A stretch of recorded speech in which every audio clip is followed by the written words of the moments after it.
Welcome to today's Brown Bag Lunch, sponsored by the ABAA and Gender Equity Initiative. We have a really special guest today coming from fairly far away, from down under. We have Michael Visontay to talk to us about this amazing book that he's written and the things that he's learned on the way. We have a chat here, so if you have questions, we will have about 10 minutes afterwards to ask questions. And if you need to step away, if you're working, we actually do have this on YouTube. It comes up about the next day. So the whole thing is taped, and really looking forward to today. I'm going to just spend a couple of minutes here introducing Michael. So in a career spanning 40 years, Australian journalist Michael Visontay has worked as a writer and senior editor at the Sydney Morning Herald and the Australian, and taught journalism at university. He's the author of 6 nonfiction books, most recently Noble Fragments, The Maverick Who Broke Up the World's Greatest Book. Currently, he works as commissioning editor of the Jewish Independent. Welcome, Michael. So excited. Hello, Lizzie. Thank you. Thank you very much. Hello, everybody, and thank you very much for coming to my talk. Um, I'm going to start my talk about my obsession with the Gutenberg leaves, about how I actually came to be interested in this, and then talk about the way that I've tried to hunt them down. So about 5 years ago, I was looking through some old documents, some family documents, because my mother had recently passed away. And in the old strong boxes that my father, who had died beforehand, had set aside, I found a lot of old family documents, and in there was a legal document, parched paper with red legal stamps, and it seemed to have some sort of legal challenge to my grandfather. And I thought I knew a lot about my father and my family from the old country in Hungary. But this was something new. And as I sort of traced through the names in it went back to New York and to a man called Gabriel Wells. Now, I'd never heard of him. At the time, we were in lockdown in the pandemic. And so I used the time that I had to find out everything I could about Gabriel Wells. Let me just see if I can get this right. And this is Gabriel Wells in the early 1920s. And I discovered that Gabriel Wells was a rare bookseller in New York who had emigrated from Hungary. He was a Hungarian Jew who'd come to America in the late 1890s. And there was a very prominent obituary that I found for him in the New York Times. And his greatest claim to fame was that in 1921, Gabriel Wells had bought a copy of the Gutenberg Bible, and that copy was missing 53 of its 643 leaves. And Wells decided that he would break the Bible up into individual pages and books and sell them off individually. Now, this was considered a heresy, a sacrilege at the time, because, as most of you will know, the Gutenberg Bible is the Holy Grail of rare books. The first substantial book printed in Western Europe on movable type. There were 180 printed. At the time Gabriel Wells bought his book, there were only 45 in existence. And it was at the height of the Jazz Age, of the golden age of book collecting in America. And so his decision was greeted with skepticism and a lot of upturned faces from purists, from scholars. But all of those very new wealthy people like Morgan and Rockefeller and Huntington, DuPont, who'd made huge fortunes in the late 19th century through oil and the railways and gold, they saw that this was an opportunity to get a piece of the Gutenberg mystique and put it into the libraries that they were building through book dealers to signify that they were refined as well as being wealthy. So Gabriel Wells broke up the Bible, marketed the individual pages as noble fragments in a very sort of clever piece of marketing, hence the name of my book. And they sold like hotcakes. So there were purchases from the institutions, from the universities, from public libraries, from wealthy individuals who I've named. And so this made Gabriel Wells a fortune. He actually made more money by selling off the Bible individually than other dealers made by selling Gutenberg Bibles intact. And this became a platform for his later success. This is the marketing page, the flyer that Gabriel Wells sent out when he was selling off the leaves of the Gutenberg Bible. It was packaged in a rich leather binding and accompanied by an essay by his friend and the prominent collector A. Edward Newton, who had become very famous for writing a series of articles and then later a book about the amenities of book collecting. And so it became a very lavish product that was very attractive to people. So, as I said, when Wells broke up the Bible, it made him a lot of money, more than others were making for intact Bibles, and it became the platform for a very successful career, and it lifted him from being in the sort of second tier of rare book dealers in the New York book world up to the top. And with the profits he made from the sale, he could use it as a war chest to then go into bigger dealing projects, such as buying up Mark Twain's collected works. He became a big importer of Shakespeare's First Folio, also Balzac's work. And so by the time of the Second World War, he was a very wealthy man. Just after the war, Wells died. And whilst he had been making his fortune over in the old country in Hungary, where his 9 brothers and sisters were living in provincial Hungary, most of those had been killed in the concentration camps during the Holocaust of World War II. So he had a sprinkling of nieces and nephews left. A couple had come to work with him in New York. When Wells died after the war, his estate was split up between these nieces and nephews.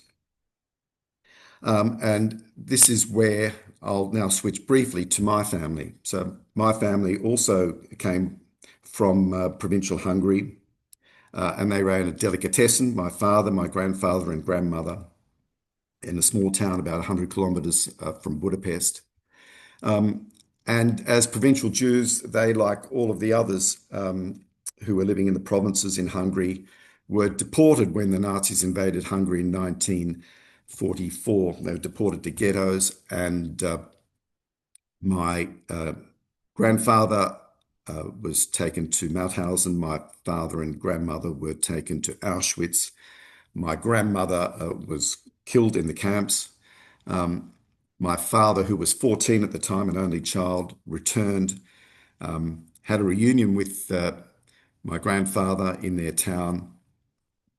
Amazingly, their delicatessen was still intact, and so they were able to resume their business, but their house had been taken away, bombed. They didn't have anywhere to live. So they looked around for somewhere to live, and they heard that a woman in the town had a house and was renting rooms from there. And so they took a room there. And the woman who was renting those rooms out, her name was Olga Ilovsky. And Olga was one of Gabriel Wells's nieces. Olga's husband had also been taken away and deported to Auschwitz. Olga had managed to escape by hiding in the woods. Anyway, about a year after my father and grandfather took a room with Olga, um, my grandfather and Olga announced that they were going to get married. And so shortly after that, Gabriel Wells died and Olga received a modest inheritance. But it was enough for them to arrive in Australia after the war, not as penniless refugees, but with a little bit behind them. And they used it to start a new business, another delicatessen in the heart of Sydney, which became the centre of our lives and became the platform for a very happy family upbringing for me and my brother. And so, having discovered this story about how Wells's breakup of the Bible had set off a chain of events that really had revitalized my family, given them a second lease of life, um, I became obsessed by the Gutenberg's sort of invisible imprint on my life and our family. And so I decided to trace the journeys of the leaves that were dispersed around America and around the world when Wells decided to break it up.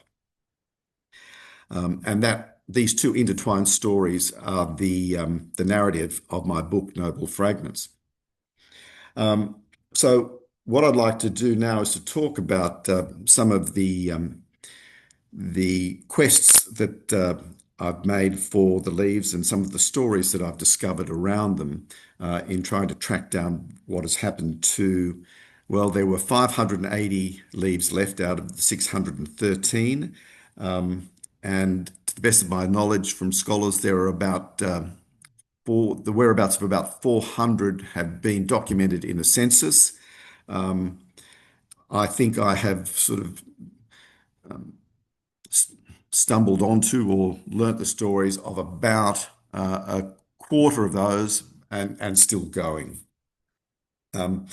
So one of the most unusual leaves stories about leaves was a leaf that was bought and traded on an American television show about 8 years ago called Pawn Stars.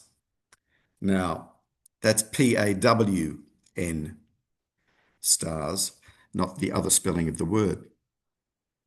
So here you can see a still from the show, and the man with the bald head who's looking up at the woman holding the leaf. His name's Rick Harrison, and he is the owner of a pawn shop in Los Angeles, and he became very popular. I'm sure a lot of you know about this. And he went onto the American History Channel, and people bring in their trash and treasure, and he says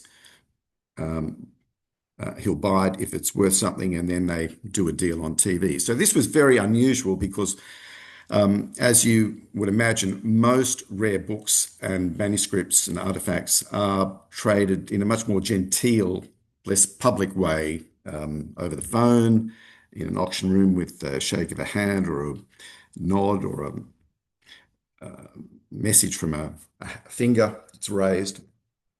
But this was very public. It was a piece of theatre.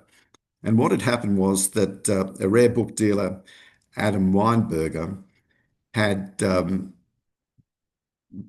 about a leaf from the Gutenberg Bible in Long Island, and Adam had been a regular on the show. And so he brought it in to give to Rick to see whether he would sell it and how much he would pay for it. Rick knew nothing about Gutenberg or old leaves, and so he had a woman called Rebecca Romney, whose back you can see on the screen there. Rebecca had been his sort of go-to expert for these sorts of subjects previously, so he brought Rebecca in to authenticate it. And you can see her there looking up at the leaf, looking for the chain lines on the Italian paper that historians knew had been used by Gutenberg when he printed the Bible 500 years ago. And so she authenticated it. Adam had wanted $65,000, I think. Rebecca had said that she thought it would be worth about $80,000. Rick and Adam haggled. They settled on a deal. It was a little bit less than Adam wanted, but he was very happy. It was a great experience. And then Rick went off and resold it a couple of months later for a profit. The show rated very well, and everyone went away very happy. So this was a very unusual story. I did speak to Adam and also to Rebecca about their experiences. Earlier this year, I came to New York to give some talks there about my book, and I was invited to the Rare Book Fair that was held at the same time in April, which was a fantastic experience, and I met them both there. And Adam had told me a little bit of an interesting backstory about how he came to acquire the leaf. He'd been called out by the family of the man who owned it in Long Island. He'd been a printer. And when he was called in, he discovered that the man had been dead for a couple of months in the house. And so the family were trying to make sense of everything that was there. They called him in to have a look at what valuables might be there. And Adam was looking through the printer's office and put his hands up above the desk onto a shelf and felt this leaf. Now, it wasn't in any sort of binding or a book. It was covered in dust as he sort of dragged it down. He thought it might have been a noble fragment, but he wasn't sure because it was just sitting by itself. And so he offered the family a sum of money for it and then went away to have it authenticated. And he took it to the Morgan Library, and the Morgan Library has 3 Gutenberg Bibles and some leaves, and they confirmed that it was a leaf from the Gutenberg Bible. And so from that, Adam was then able to take it onto the show and have the transaction that I've just described to you. Rebecca Romney, who continues to be a rare book dealer, is now also an author and has recently written a book about Jane Austen and the authors who inspired her. So it was great to meet both of them and to find out a little bit more about their stories and their lives. Another interesting leaf. Oh, sorry.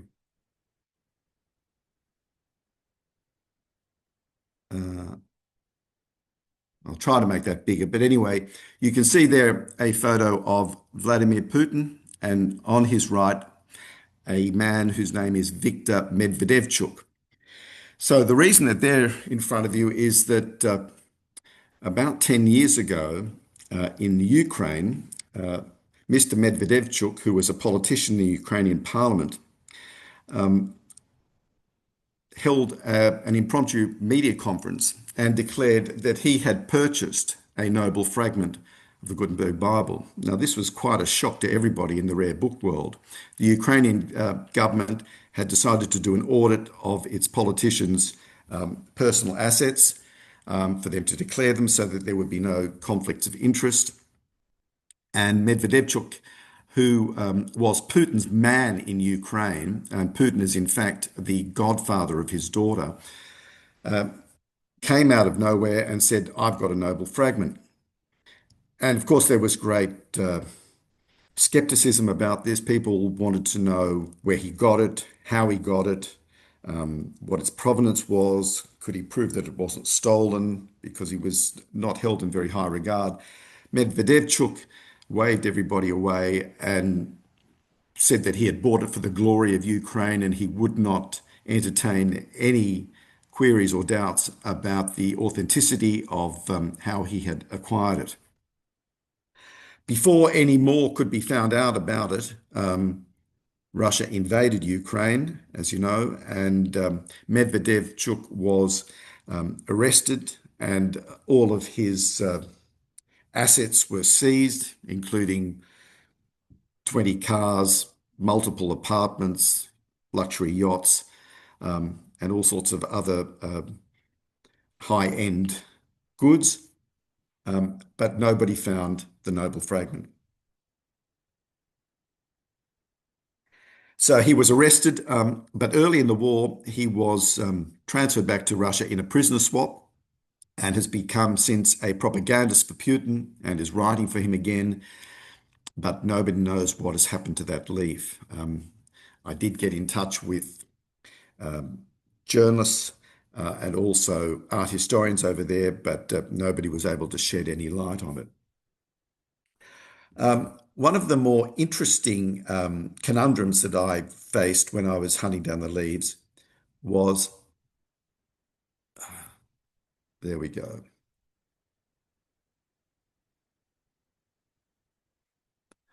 was the search for the Ten Commandments. So many of the most popular leaves to sell were trophy leaves from the Old Testament and also the New. So the book of Genesis, the book of Revelation, the Ten Commandments, the Sermon on the Mount, the Road to Damascus. These pages that, although printed in Latin, were authenticated as correlating to famous passages from the Bible that people knew from their childhood and their upbringing, were the most sought after of the leaves and the ones that sold first. And the Ten Commandments was right at the top of this list of treasured items. So the interesting thing about the Ten Commandments was that there are two leaves with the Ten Commandments on them, one in the book of Exodus and another one in the book of Deuteronomy. And through my research, I just discovered that Jerome Kern, the celebrated Broadway and Hollywood songwriter, had purchased the Ten Commandments. He had become an obsessive collector in the 1920s and had amassed a huge library. And its sale in just before the Wall Street crash in 1929 was a major event. And so I learned that Jerome Kern had purchased one, and I had tracked it down to the collection of a very interesting collector of old books whose name was David Karpeles. And David Karpeles had made a lot of money in real estate in Santa Barbara, in California. And then one day he'd taken his children to a museum where they had seen a copy of the Declaration of Independence and some other very famous documents. And they were so intrigued and blown away by them that Karpeles decided that he would then use his fortune to create a collection and acquire as many of the great rare books and manuscripts as he could. So Einstein's E equals MC squared, manuscripts from very famous composers. And Karpeles ended up creating a collection of museums, about 10 of them, in small historic buildings around America. And amongst them was Jerome Kern's noble fragment from the book of Deuteronomy. However, he kept all of the provenance and historical information about the leaves that he'd bought, all of them, in his head. And so I only got to this a year after David Karpeles had died. And I spoke to his family, who were based down in Florida, and they really didn't have any systematic records about where they got their documents from and how they were categorized, what their provenance was. So it was very hard to make head or tail of whether the Karpeles collection had the Ten Commandments or it had the 20 Commandments, being both copies from Exodus and from Deuteronomy. And I was unable to work that out, even with the help of Gutenberg scholars such as Eric White, who's at Princeton University. However, when I went to the New York Rare Book Fair in April, I met a man there, Tom Leckie, who some of you may know, who was working as a consultant with the Karplus family, and he was later able to confirm all of the Gutenberg leaves that Karplus owns, but it was in fact only the Jerome Kern leaf, the one from Deuteronomy, that is in the Karplus family collection. And so I'm still trying to work out where the leaf, the original leaf from the book of Exodus, has gone.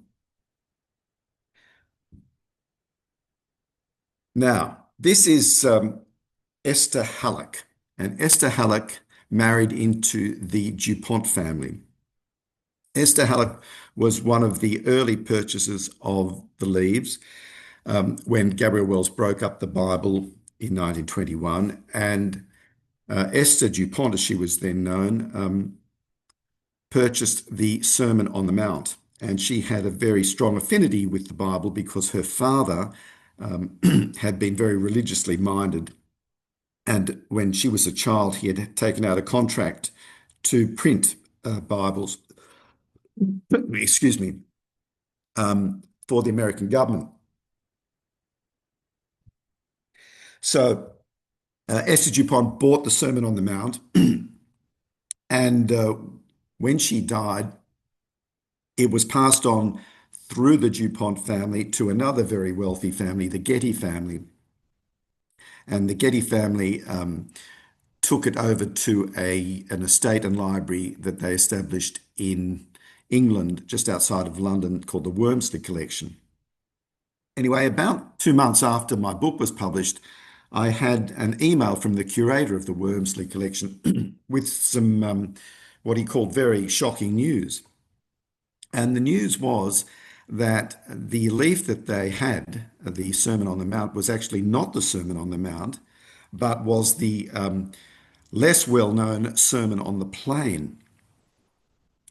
And I asked the curator, well, how could this have happened? And he said, well, it appears that the binder, the bookbinder, the man who had placed the leaf inside the leather casing that Wells had put them in, had got the name wrong when he had inscribed it on the leather cover. And I was a bit taken aback, and I said, well, how could this have happened? I mean, he's an artisan. He would have had his instructions. And the curator said, well, look, he's an artisan in bookbinding and taking apart books and rebinding them, but bookbinders are not known for their literacy. And so he probably just was sloppy when he was inscribing it. Now, this raised a couple of questions in my mind. Would the Wormsley collection tell everybody who was coming to visit the leaf that it was, in fact, not the Sermon on the Mount, but was the lesser known Sermon on the Plain? And the larger question then arose, how many other leaves that are in their bindings have also been given the wrong name and are sitting somewhere with the wrong reputation? I have not yet heard of any other instances, but I'm guessing if it happened once, it could have happened again.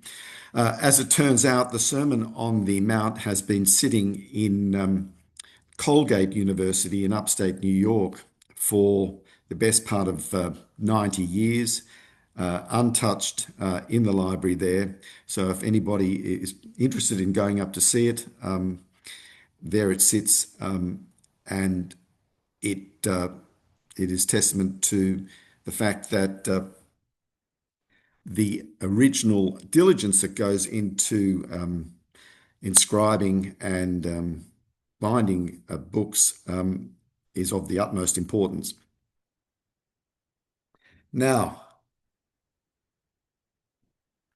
the man in front of you here is Professor Tom Carl, who worked at the University of Southern California, Davis. Now, in the 1980s, Tom Carl was friends with a bibliographic historian called Richard Schwab, and they were sitting at a party at university talking about their various projects, and Schwab was in the middle of trying to determine whether an 18th century French encyclopedia contained false pages. And he was having a lot of trouble working out whether they were false or not. Tom Carl had a scientific laboratory. He was a chemist, and he had in that laboratory adapted a cyclotron, which was a machine used in the manufacture of the atomic bomb in the Manhattan Project. And so Tom Carl said to Richard Schwab, well, look, I'm using this machine to analyze smog in the atmosphere. You're looking for signs of dirt and flaws in the encyclopedia. Why don't you give me a page from this French encyclopedia? I'll run it through the cyclotron and see if we can come up with anything. Anyway, so Tom Cale ran that leaf from the French encyclopedia through his machine, and they were able to determine that it was a fake. And so they got very excited by this. And then one of their colleagues said, well, there's a Gutenberg leaf on campus. Why don't we have a look at that? So they ran the Gutenberg leaf through the cyclotron, and that's what you can see Tom Cale doing there.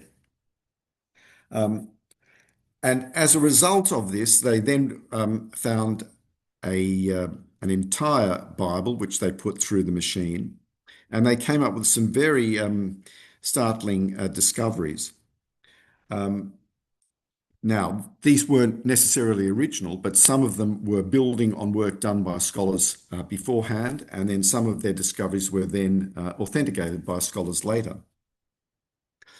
But one of the most interesting things that they discovered through this was an answer to one of the enduring mysteries of the Gutenberg Bible, and that was how the printing remained jet black, razor sharp, with no blurring 500 years later. How did Gutenberg get the printing right straight away? Because there were books that were printed 100 years after the Gutenberg on, I guess, superior technology, which had already started to oxidize to go brown around the edges. And they couldn't work out why this hadn't happened to Gutenberg's.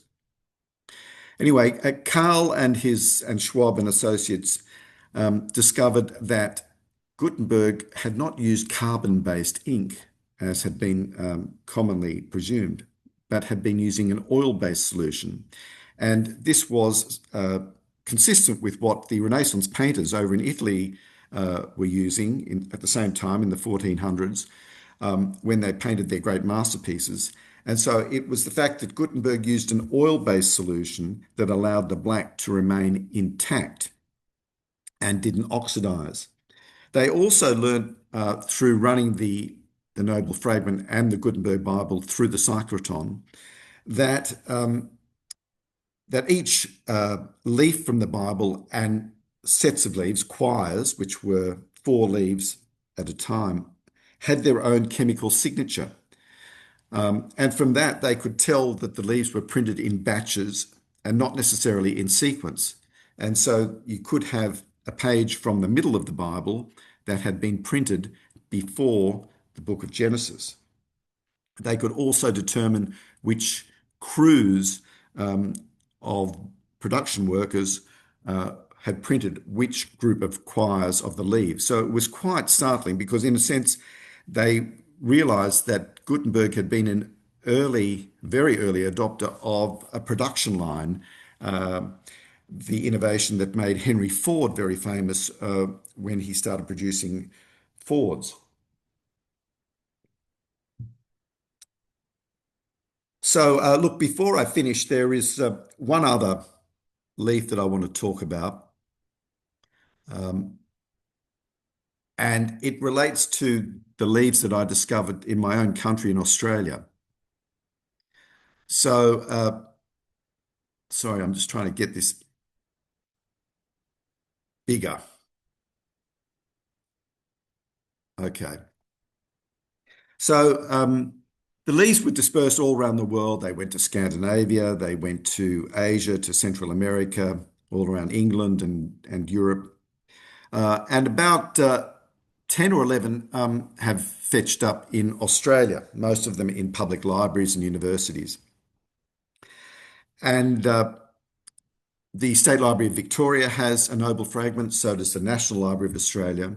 The State Library of New South Wales has a Gutenberg leaf, but it is not a noble fragment. It comes from another Gutenberg Bible, which had also been broken up, but never really sufficiently intact for uh, scholars to know what its oldest provenance was. But this was a very interesting leaf. So this leaf at the State Library of New South Wales was acquired in 1947 with very little information, except to say that it came from the Cutter Museum in South Australia. Now, Cutter is a town about 500 kilometres from the capital, Adelaide, and there are about 80 people who live in the town. So it was almost incomprehensible that it had a museum, let alone uh, something of the calibre of a leaf from the Gutenberg Bible. And so I set about finding out how this leaf came to be in a tiny, tiny town. Which doesn't even have a pub or visitors accommodation. And the answer to it is the man who you're looking at, whose name was Robert Bedford, who had been an Oxford scholar in England, got himself into a bit of business trouble and debt through his gambling, and had also taken a young girlfriend, unbeknownst to his wife, and was running two parallel households. So he was a bit of a rogue. Was paid by his father-in-law to leave England and come to Australia and divorce his wife, which would allow her to remarry. So this man Bedford came from landed gentry in Shropshire, and before he left, he had gone all over Europe purchasing things that took his fancy, and these included Egyptian mummies, vases from the Grecian era, artifacts from the Roman Empire, and all sorts of very famous manuscripts. And so Robert Bedford had brought these over with him to his little town in Cutter, which he had to go to because whilst he was going on the train from Sydney down to Melbourne to look for a property, he had got into a card game on the train and lost nearly all of his money. And so he had to settle for a very small property out in the middle of nowhere, which was not pleasing to his young wife at the time, but nevertheless she stuck with him.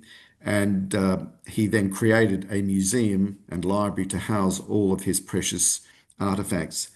And hence, that was how one of the leaves of the world's greatest book got into a tiny town in the middle of nowhere and then was purchased by the State Library of New South Wales.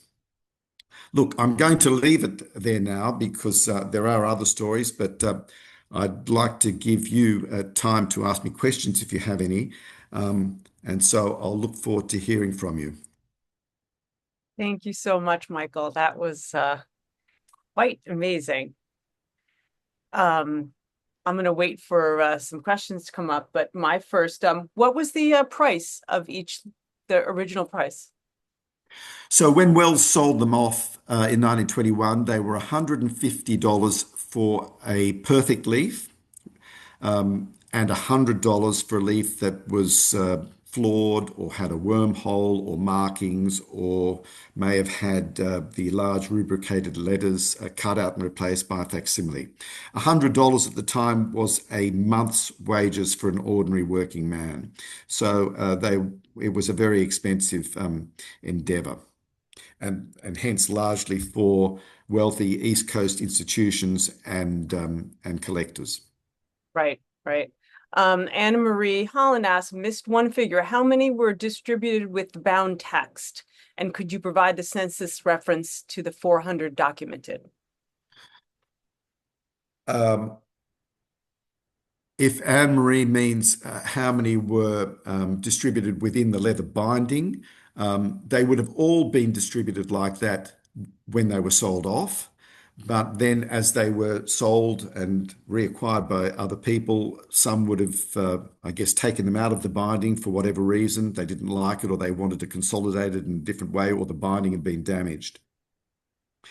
Um, the reference for the census is Paul Needham, whose name I'm sure is familiar to a lot of you, who is a sort of preeminent scholar of Gutenberg research and who now has passed that on to Eric White at Princeton. So it's Paul Needham, and if Anne-Marie wants to contact me, I can send her the link that shows the basis of that reference in the census.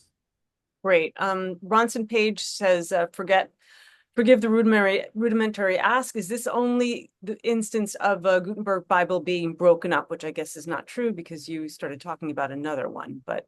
Well, the one that I talked about from the State Library of New South Wales, it was broken up so many years ago that it is not considered to have been an intact Bible that was broken up. There was another one broken up in 1951 by Scribners in New York, but this was not looked upon with the same disdain by purists because it was never really close to being intact in the first place. So the Gutenberg Bible, 643 leaves, 1,280 pages. It was too heavy to be in just one volume. It was two volumes. And so the Scribner's edition that was broken up was missing the first volume in the first place. So it was not considered to have been as great a loss to bibliography as what Gabriel Wells had done. I see. And actually, Jason Miller has the same question I have. But how did the Gutenberg tie back into the papers of your grandfather's desk? Was it just Wells's ledger? So you talked about that lockbox originally. Yes. So it was basically that Wells's breakup of the Bible had lifted him from not obscurity, but really the second or third tier of the dealers into becoming a very wealthy man.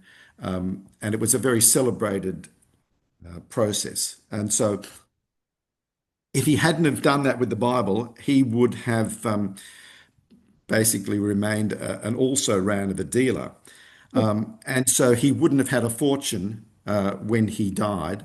And it was that fortune that was then shared amongst his nieces and nephews. And then when my grandfather married into the family through marrying his niece in the small town in Hungary, that they then got a small inheritance that became the platform for my family's renewal. Otherwise, they would have been penniless refugees. Wells would have not had a fortune. And so that was the chain of events that really set my family up again after the war. Right.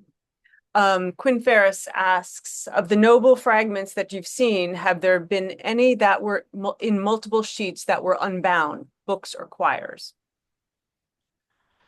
Uh, there are a couple, well, in the Carpelus collection, there are several that are no longer in their binding. And also in the Museum of the Bible that the Green family has created in Washington. Some of those are unbound, but that may be because the curators consider that they're in good hands, and for reasons of display, they've taken them out. The one in the National Library in Australia is in a different binding, so it has been taken out of the brown leather binding and put into a sort of a muslin type of cardboard, so that through the curators there, a little bit because they were so expecting it to be in the brown leather binding that they weren't sure if it was a noble fragment, but it has been authenticated by Eric White. Robert Maxwell thanks you for the book and has read it, and was wondering about your extended family, and wanted to know if you had been able to get in contact with people that were dispersed from Hungary after the war because of this. Did did the tentacles reach out further for you? Yes, yes. So one of Gabriel Wells's, I guess, great nephews who lives in Connecticut now, I was able to track him down, and we've got into contact and become friendly. And so we maintain contact over the years now. In terms of the other parts of the extended family, I got in touch with all of the descendants of the various nieces and nephews who inherited from Wells's estate. Some of them, well, all of them are very elderly now. One lives in just outside of Toronto. Another lives still somewhere in Hungary. And they were a bit wary of answering my emails when I got in touch at first because they thought, who is this person? What is this about? Uh, I am the only one joining the dots of the family. And so they couldn't quite make sense of what I was trying to find out about their lives. What I did learn was that my grandfather's wife, Olga, was the one who benefited most from the inheritance because she wasn't living behind the Iron Curtain. So nearly all of the other descendants were stuck behind the Iron Curtain when the communists took over Hungary in 1948. And that meant that they didn't get to enjoy the fruits of the money because it was actually very hard to get it to them through the communist sort of financial walls. And when they did, it was sort of trapped there, and there was only so much that they could do with it. Um, I have since found out from a historian who's been helping me in my research that Wells had given, I think, $500 in his will to his hometown of Balasagyarmat, about 100 kilometers from Budapest, to help with education of local children. But the communist authorities had basically put the money in some vault inside a bank, and it had laid there from 1948 until about a year ago and was only recently discovered.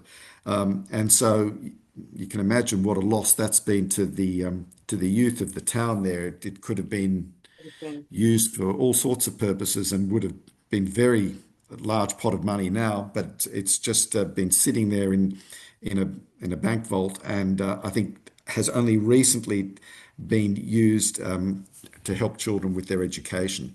So if you the family that were caught behind the Iron Curtain really didn't get a lot of benefit from the inheritance. Did most of them end up leaving Hungary, or did they Uh, no, well, some left, some were in stay where they were, but the borders changed, and so that what had been Hungary became Czechoslovakia, and then Slovakia when the two states separated. Um, Amazingly, one of Gabriel Wells's nephews uh,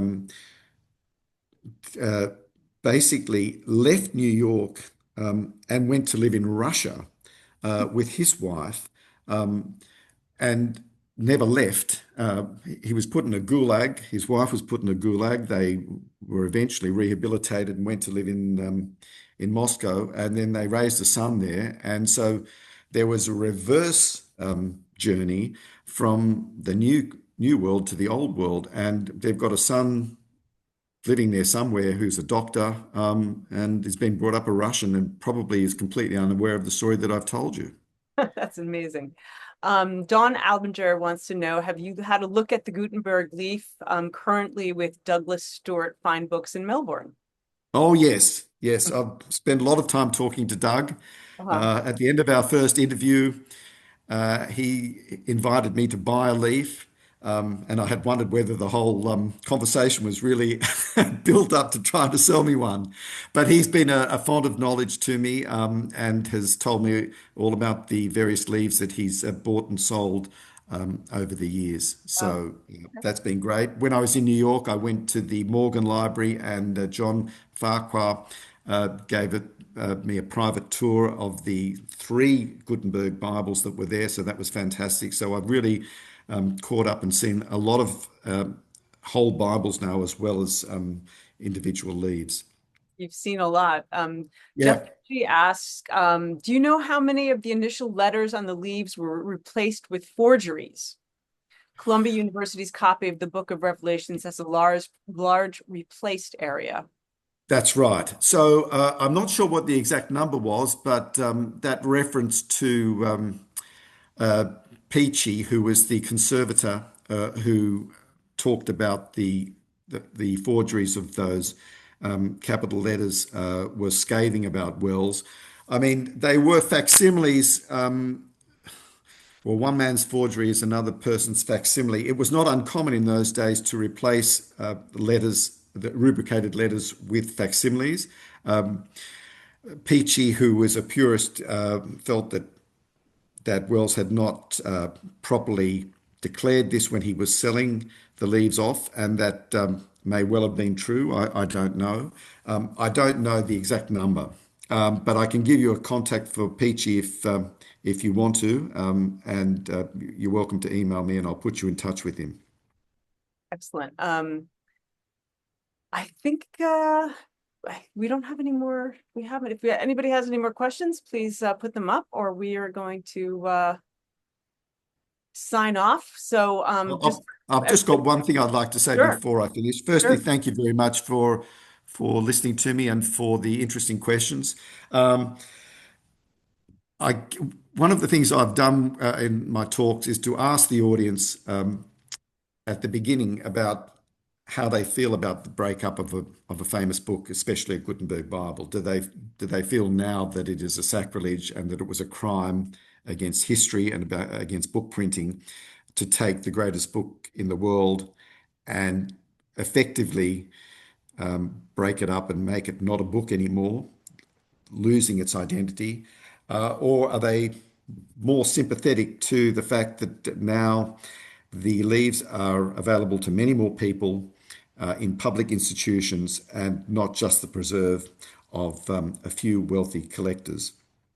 So the opinion seems to be divided amongst people that I speak to, but this is something that I guess I would like to put to people who are here today to consider. I've got a very biased view because if the Bible hadn't been split up, I wouldn't have written my book and I wouldn't be sitting here talking to you.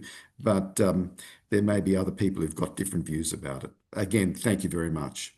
I'm sure that in this world, the rare book world, there is a lot of different opinions on that, but I'm sure you'll be hearing from everybody. And as everybody might not know, this is recorded, so it's on YouTube. So if you missed any of it, or if you want to rewatch it, it usually goes up onto YouTube, the ABA YouTube page, in about a day or two.